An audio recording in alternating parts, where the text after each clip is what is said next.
you talk about how you scheduled your practices at Wimbledon in 1999? I didn't. You didn't, but Brad did. Did he have any instructions? He seemed to think that it was supposed to either be before or after someone that's become... Yeah, so I would Wimbledon in 92 alongside my now bride, Steffi Graf. I guess if you ever win Wimbledon, it was probably next to her during those years. And there's the first year they canceled the dance. And I was just bummed about that. Tried for a few years, wasn't worthy enough apparently. But then we won the French together in 99 and maybe gave me the confidence, maybe I'm worthy now. I don't know. So it was her birthday and I knew that, and so does the world, but I was flying back to London and I was like, I wanted to just accidentally run into her and accidentally give her a birthday card that I made and accidentally leave my phone number on and what have you. So I just, so Brad would schedule practices, it was simple. It's just, he go there, Graf +1, and then I stalked her the whole tournament. So I'd show up early and I'd act like I stretched. But by the way, pause on that shit for a second.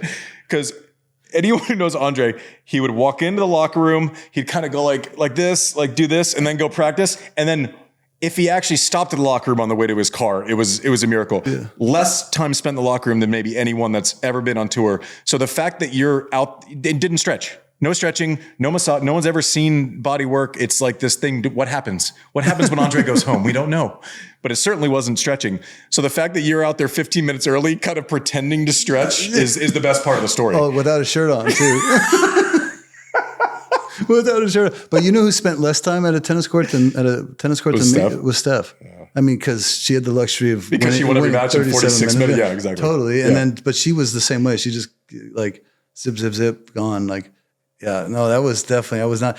One time I might have been on the table more than once, but I remember one time that I was on the table, I think it was Henman. He looks over at me and he goes, "Can I just say something?" And I was like, "What? What's up?" He goes, "This is a real honor." I go, What's an honor? He goes, "Actually being on the table next to you, because I don't think anybody's ever done that before." Ever. Yeah, because I was just never, it wasn't my deal. The visual of you scheduling practices around her practices and actually getting there and stretching would have ended me. We didn't know each other at that point, but that would have absolutely killed me. You want me to tell you when I knew Rafa, I would never beat him? Yes. And that's what I would want. I was at the French Open. I don't remember what year it was, but it was one of the years where I said I shouldn't come back to this tournament anymore because I have no chance. But in any case, it was in 2000. And here's this 17-year-old kid. And you remember those lockers where they used to click them, right? With the codes? Yeah. So you get your code, and then you have to click the number. You couldn't just go to the number. So you click, click, click, and you look at his code, click, click, click. And then I was the only one that I prided myself on how hard I worked. I was the last one, leaving the job, so to speak. Except this kid comes in later than me, and we're the only ones in the locker room. And I could see him through lockers. And he looks at his code, and I was like, oh, he's a rookie. He doesn't know. He's trying to figure it out. And click, click, click, click, click, and it doesn't open. And he's like, and he starts again. He looks at his code and click, click, click, click, click, and it doesn't open. And he goes, bam, and he hits the locker. I'm not kidding. It's God is my witness. He hits the locker. And then he's like, shakes it off. And I'm going, is this kid serious, right? Then he's like, click, click, click, click, and it opens. And he goes, vamos. No, he didn't. You're making this up. No, I'm not making it up. There was no one else in there, and he self-vomosed? He was like in a war with the locker, and he was going to win it, and he won it. And I was like, I can't beat this guy. It says that's too good. I mean, then he proved it 14 times. Yeah, it's crazy. I'm going to tell one more anecdotal story, and then we're going to let you go. But like, there are a million stories like this about Andre, where it's this offset of being serious and also kind of loving shit as much as I love shit. So Doug Spreen, who is my trainer from 03 on, but used to be in the locker room, Andre wasn't. He would only be in there before he had to like go on or something. It's like a hot day in Australia. So this is twofold. One, I was in there, it was like 02 probably, maybe 03, something. And it was like, everyone's complaining about how, I was like, oh man, it's hot out there. And like, I was expecting like, oh, okay. And you go, fuck's wrong with you? I was like, what? What are you talking about? He goes, imagine complaining about a job where you only have to be better than one person a day. It's like, God Yeah. Okay, that lands. I thought you were going to tell the Prentice one. Well, yeah. I'm going to tell the Prentice one. This is my favorite. You know which one I'm going to tell. It's the best one. So it was Dougie Spreen was in there. Dougie Spreen tells this story. Who's Dougie Spreen? Dougie Spreen's my trainer, and he was on a tour trainer forever. So when you see someone run out on the court and have to fix something, that was Dougie for a long time. And then he worked for me for my entire career. Once I won enough to make enough money to pay him. But so you're playing Prentice. He's a good player, German dude, but like a lot of, you go to Australia, and especially Andre was in his run there. Like he was in, 4 out of 5. He was Novak numbers for half a decade. And Prentice, like, I don't know how to explain it, had like the short calf, like coming from Germany. You'd see people get to Australia and they were like too pale to take the heat. Like you would see, it's like that guy's freckles need to connect in order for him to handle this heat, at some point. So dangerous player, kind of punchy, like would bleed you a little bit, but like not super consistent. One of the last guys to finish on the opposite foot when he served kind of situation. But I guess Andre said to Dougie before he's going out, it's hot in Australia. And I guess you said to him before you went out, you said, Dougie, you're going to have to come get him today. And Dougie was like, come get him? What do you mean come get him?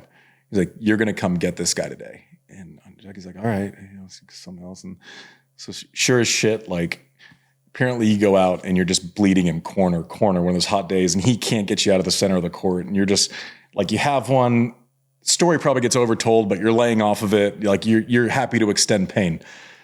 You win the first set 13-11 in a breaker. And Prentice is like, it's the full thing. He's got the fan. He's throwing ice on himself. He's going, and then sure enough, like the heat obviously didn't get any cooler.